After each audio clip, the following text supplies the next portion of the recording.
کیا الٹی آنے سے روزہ ٹوٹ جاتا ہے؟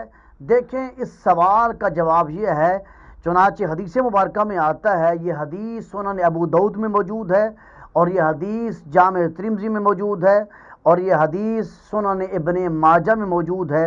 حضرت ابو ہریرہ سے روایت رضی اللہ تعالی عنہ کہ حضور نبی اکرم صلی اللہ علیہ وآلہ وسلم ارشاد فرمایا، جس پر الٹی نے غلبہ کیا، جس پر الٹی نے غلبہ کیا اس کا روزہ نہیں ٹوٹے گا۔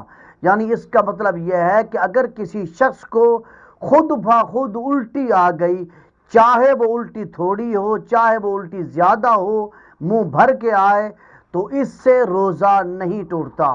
اور فرمایا نبی اسلام نے کہ جس نے جان بوجھ کر الٹی کی تو اس کا روزہ ٹوٹ جائے گا، اس کے روزے کی پھر رمضان کے بعد ایک روزہ قضا کرنا پڑے گا۔ تو اس حدیث کی روشنی میں معلوم ہو گیا کہ الٹی کی دو قسمیں ہیں۔ ایک قسم وہ ہے کہ جو خود بخود الٹی آ جائے، جان بوجھ کر اس کے ساتھ کوئی تعلق نہ ہو، خود بخود الٹی آ گئی، منہ بھر کے آئے، تھوڑی آئے زیادہ آئے، اس سے روزہ نہیں ٹوٹتا۔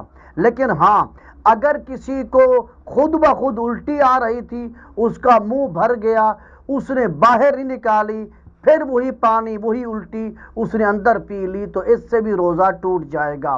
تو اس روزے کی ایک قضا ہوگی رمضان کے بعد۔ اور الٹی کی دوسری قسم یہ ہے کہ بندے نے جان بوجھ کر الٹی کی، منہ میں ہاتھ مارا، انگلی مار دی، پھر اس کو الٹی آ گئی، چاہے تھوڑی الٹی آئے چاہے زیادہ الٹی آئے، منہ بھر کے الٹی آئے، تو اس سے بھی اس کا روزہ ٹوٹ جائے گا، اور رمضان کے بعد اس روزے کی ایک روزہ قضا کرنا پڑے گا۔